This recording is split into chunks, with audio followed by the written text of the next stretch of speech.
service? Oh, that question, where do they belong? That would be- They're not entirely sure yet. Yes. Well, so I think it got put in the list sort of late and overly quickly maybe, but my understanding is that it would report to the new Dean of Student Success, who's going to oversee the library and the Learning Success Center.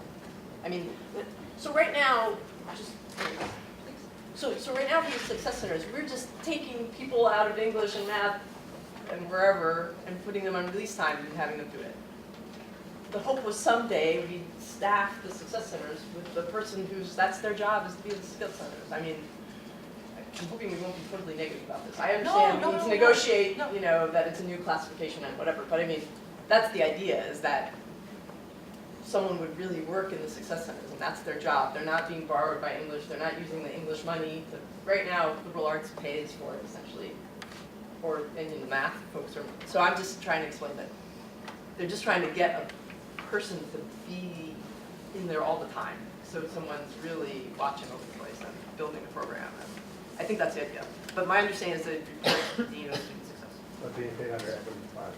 Yeah, that part I don't know anything about. And I think what you just said is really helpful, because I think for most of us here in the Senate, it's just, again, we rely on the concept of transparency. And the idea is just to know that whether it's going to be establishing its own department, Yeah, and that's what I having did. the faculty within the That's what I was department, referring to. as opposed What- to then having the faculty who have those disciplines. So just the idea that we know what it is. They do report to the Dean of Student Success. Deb is right, but there's no faculty in student success, so they'd be a one faculty department, and that is a concern. I think that's a concern for all faculty, but that is a concern for the CCFF, and that's something that they would negotiate. Yeah. Okay. Approval of minutes. We have a motion to approve the minutes from 11/4. It seems like forever since we met. Motion to approve. So moved. All those, any discussion? All those in favor? Aye. All of those opposed? Any abstentions? Okay, we have Aaron, and Senator Voorhees, Senator Cole, that's Aaron, and Senator Craig. Any other? Thank you. All right, appointments and nominations. Dev Ed, I had mentioned this before, needs a CTE rep and a faculty at large. Who was last? Adele, Senator Craig. Oh, Crayer. Okay, got it. I mentioned this at the last meeting that they do need a CTE rep as well as a faculty at large rep. Are there any volunteers for that? Can I request that the senators take this back to their divisions and hopefully we get a volunteer, two Senate appointments for this committee? Remember, again, the less faculty we have in these committees, the less say faculty has in decisions that are made by these committees. When is the committee meeting? We do not know.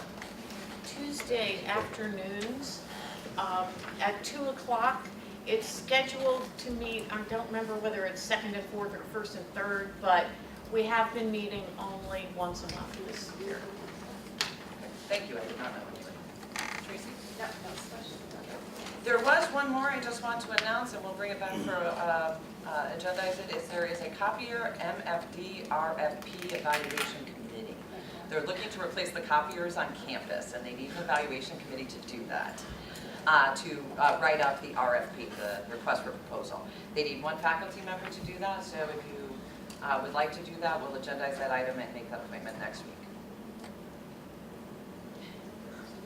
Is that like a one-time? It's a one-time thing. Yeah. Thank you. We use them the most. And they're dying. Yeah, they are. Ours just went down. Okay, we do have a standing committee report from David Betancourt, who is not here yet. So if there are any objections, we'll take his report when he comes in. Thank you. All right, I'm going to get up and put this on the screen. You all have this, and I believe it is on pink. So this is something that the chairs and myself have been working on for over a year, or for actually right about a year. This is the Senate Committee on Department Chairs. I am looking for your recommendation to take this forward to coordinating.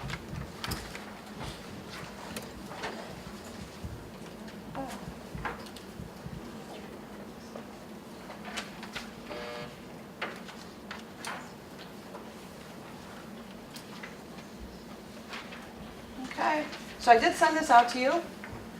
Purpose is to advise, review and advise to the Faculty Senate on policies and procedures related to SLO, development, assessment, and analysis, scheduling of classes, curriculum development, hiring procedures and processes, planning procedures and processes, promote best practices for all of those issues listed above, and to promote collaboration among departments and with administration to best meet student needs and best use of department, division, and college resources. There are no subcommittees preset. Officers, this did go through, by the way, the Chairs Committee, they edited it, and this is what came out of that. Chairpersons, 2 co-chairpersons shall be current department chairs elected by the committee. The elected department co-chairs will serve 1-year terms. Elections for new co-chairs will be conducted at the last meeting of the spring semester, and it is the responsibility of them to maintain the website, conduct the meetings, distribute the agenda, and keep Faculty Senate informed. The membership includes all current chairs in a given academic year, as well as the vice president of the Faculty Senate or designee who is non-voting.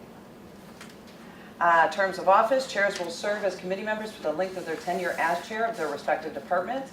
Chairs have different lengths of tenure, so we could not put an exact time in there. When a new chair has been elected, they will join the membership, the old chair will no longer be on the membership. Quorum shall be 33% of the total voting membership. There are 54 chairs. It is impossible to get all 54 there to have all of them there. So we decided on a third, which is the average number. We've been getting somewhere between 30 and 60% participation in the meetings. And they will report, this is kind of basic, it'll be consensus, decision-making, reporting guidelines. They will report to the Faculty Senate in the form of minutes. The co-chair of the Senate and department chairs will report to Faculty Senate at least 1 time each semester. The co-chairs will keep the vice president of academic affairs. Will inform the vice president of academic affairs of recommendations made by the Senate committee. The co-chair of the Senate and department chairs will report to the college coordinating committee at least 1 time a year. And the co-chairs will be responsible for maintaining relevant committee information on the website. They will meet the 4th Thursday at 11 a.m. with the exception of August, January, and the month of spring break. That's 2 meetings per semester. Yes, Steve? We won't add November to that list. 4th Thursday in November is usually Thanksgiving, isn't it? Or sometimes. It is, and yes, that might be a good idea. Yeah, so it would be, we were looking at September, October. Not that that's what my head is, right? No, right? No, I think that's a good idea, thank you.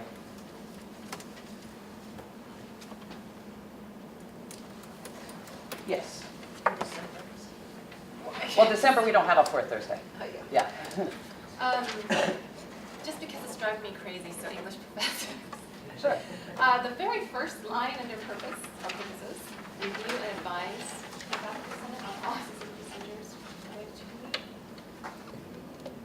Could just be review and advise the Faculty Senate That's, there you go. Take 2 out? on everything between advise and, yeah, including the comment, Right here? right? These 3 things? Yep. Okay. And the comment back to Senate. Yes. Everything between the comment. Yeah. Anything else? Well, the second comma after Senate. Oh, it needs to come out as well? Yeah. Okay.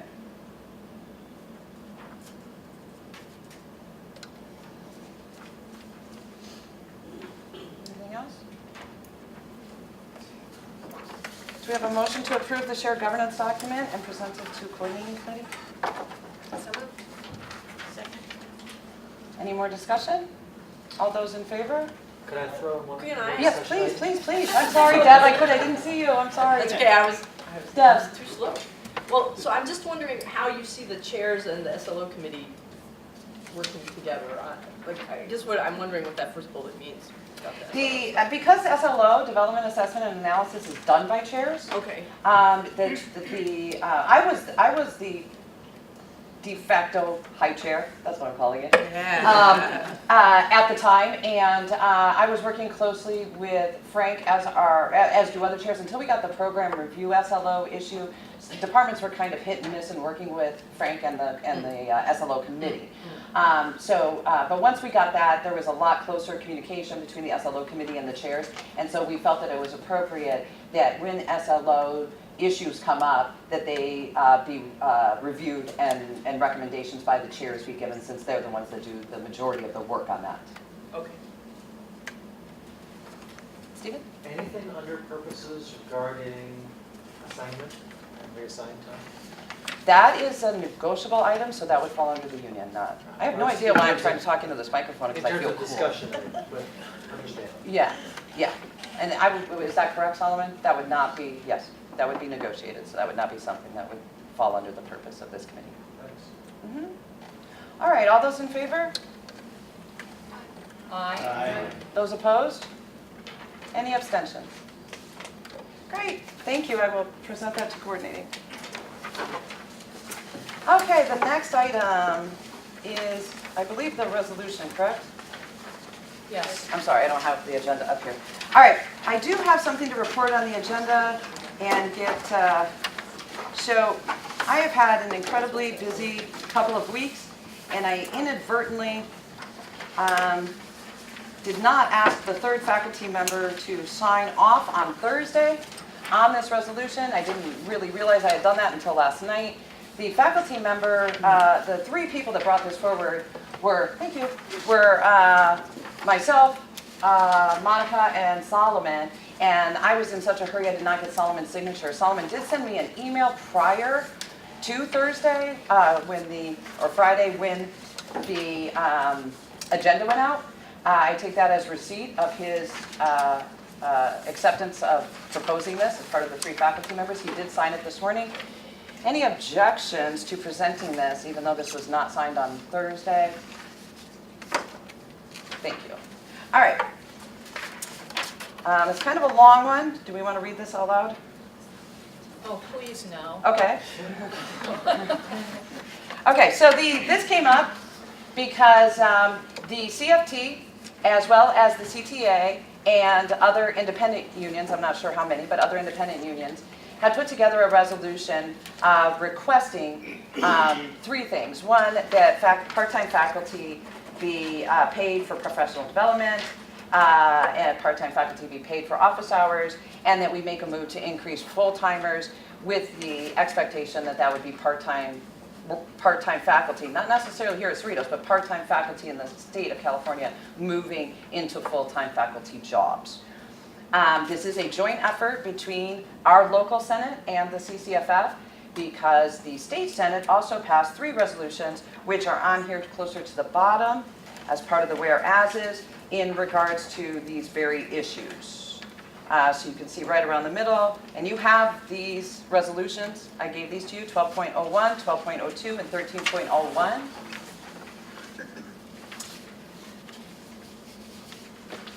We'll read the resolves, and we can discuss any whereases or any language changes. The resolves, therefore be it resolved that the Cerritos College Faculty Senate requests that the Governor and the Department of Finance allocate additional funds in the January 2015 budget proposal for parity equity compensation and paid office hours for part-time temporary faculty in the California Community College system in the amount of $30 million for paid office hours and $50 million for parity equity compensation.